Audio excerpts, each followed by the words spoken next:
matière de prévention de promotion de la santé dans les CPTS, et donc c'est l'occasion aujourd'hui. L'objectif de la journée, c'est de travailler.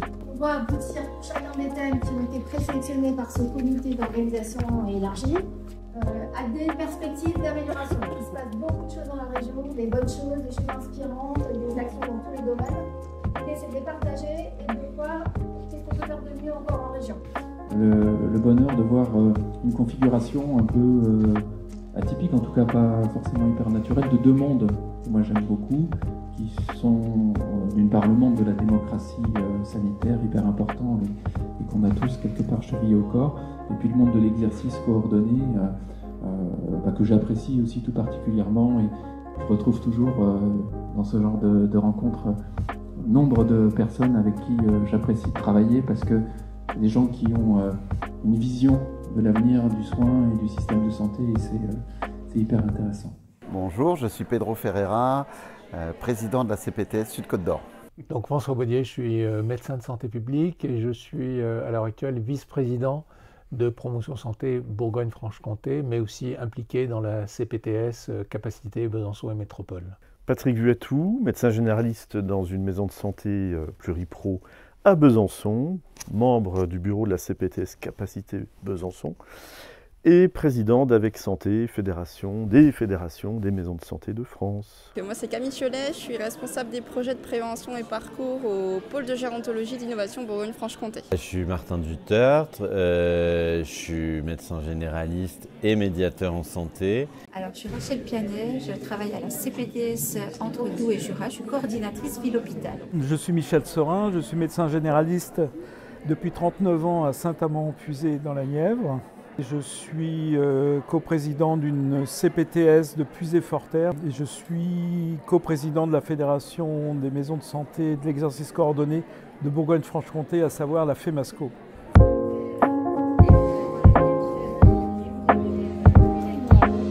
Deux objectifs pour moi.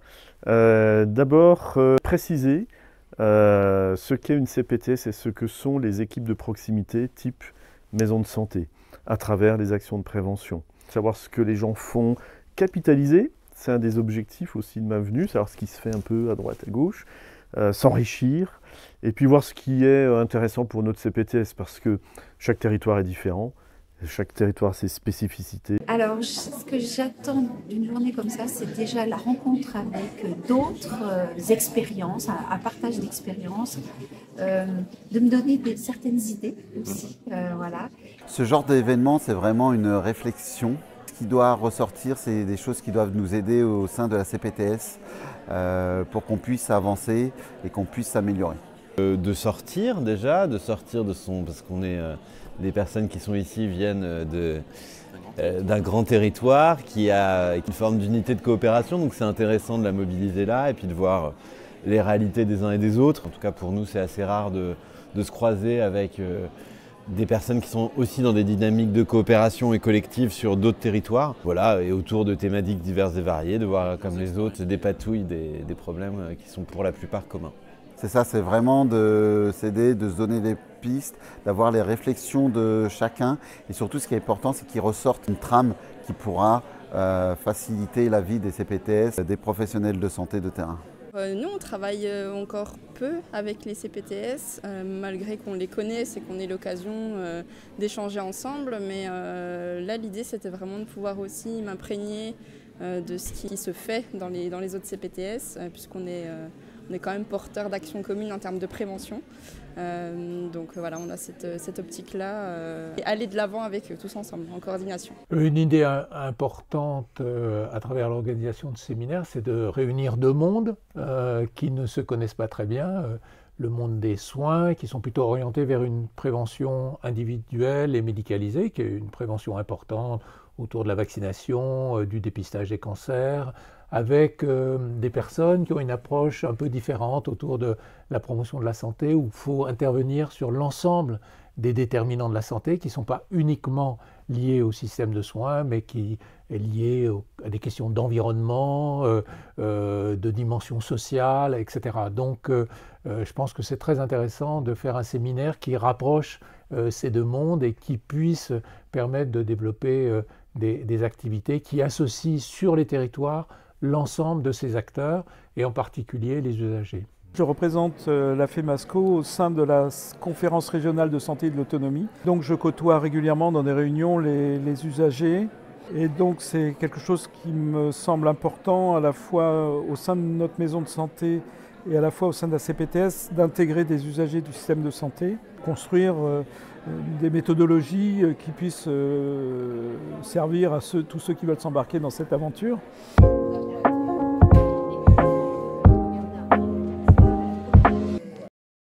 J'ai participé à l'atelier sur le dépistage des cancers et puis celui sur le handicap. Sur le dépistage des cancers, ça a été, j'ai expliqué une action que l'on réalise sur notre CPTS. Voilà, ce sont des ateliers de prévention et de gestes sur l'autopalpation, sur le cancer du sein. Échange. C'est plutôt moi qui ai apporté pour le coup une expérience. Sur le handicap, j'ai surtout exprimé les difficultés qu'on peut rencontrer dans le champ du handicap. La vaccination, je pense que c'est quelque chose qui nous tient à cœur. En plus, c'est assez compliqué. L'acceptation par l'usager de la vaccination, l'intérêt, etc. Comment on arrive à faire qu'il accepte et qu'il comprenne l'intérêt. J'ai participé à l'atelier personnes âgées, notamment cet après-midi. Alors on a parlé mobilité des personnes âgées, on a parlé détection de la fragilité avec le programme ICOP. On a parlé du réseau francophone Ville Amie des aînés aussi, où la question c'est vraiment l'adaptation de l'environnement, de la commune à tous les âges, mais donc aussi aux personnes âgées.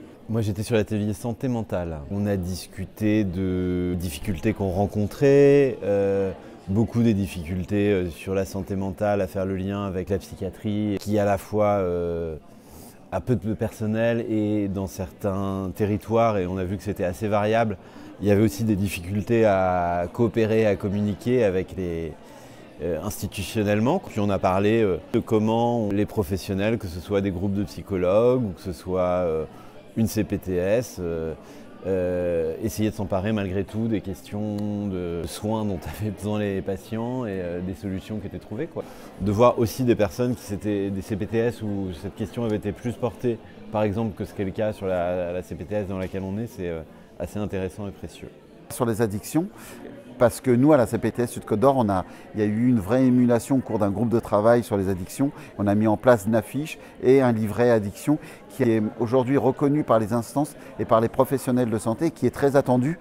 Donc moi c'est pour ça que je pousse mes équipes pour sortir ce livret et que l'on puisse transformer l'essai et le donner à tout le monde. Bon, il y a un atelier qui est intéressant et qui est important. J'ai vu un atelier avec les usagers parce que, comme je l'ai dit tout à l'heure, c'est important de dire qu'il faut associer les usagers, mais concrètement, c'est compliqué d'associer les usagers. Et donc, voilà, donc je pense qu'il y a un vrai travail de réflexion à avoir pour essayer de faire participer réellement les usagers sur le terrain. Et c'est vrai que les CPTS, mais aussi les maisons de santé pluriprofessionnelles qui sont ancrées dans les territoires, peuvent plus facilement mobiliser les usagers parce qu'ils sont dans une communauté et donc il y a cette opportunité de mobiliser tous les acteurs.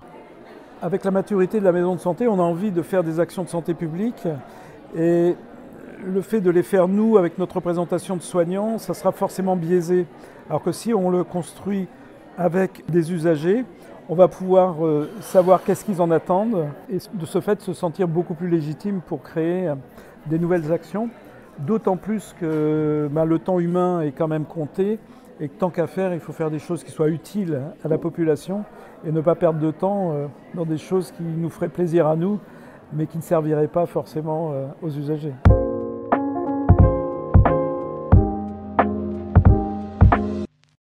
Alors c'est toujours très riche d'échanger avec voilà, tous ces professionnels du territoire, d'autant que là on était quand même nombreux aujourd'hui et d'autant qu'il y a aussi des usagers qui étaient présents, représentants d'usagers, donc c'est toujours intéressant. Nous on a l'habitude de travailler avec des représentants d'usagers et on travaille aussi beaucoup en co-construction dans les projets qu'on mène, donc c'est une démarche qu'on connaît mais qu'on trouve toujours très enrichissante. Donc, C'est une très belle journée. Je vais ajouter que ces temps de rencontres et d'échanges sont importants et c'est important qu'ils ressortent un travail et des choses pour s'améliorer parce qu'on doit être en recherche d'amélioration constante. J'arrivais sans trop savoir et je suis très content d'avoir été invité, c'est chouette.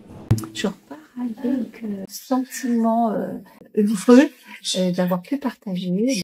Ça me donne des idées. Très belle réussite, belle organisation. On a passé une très chouette journée, donc merci.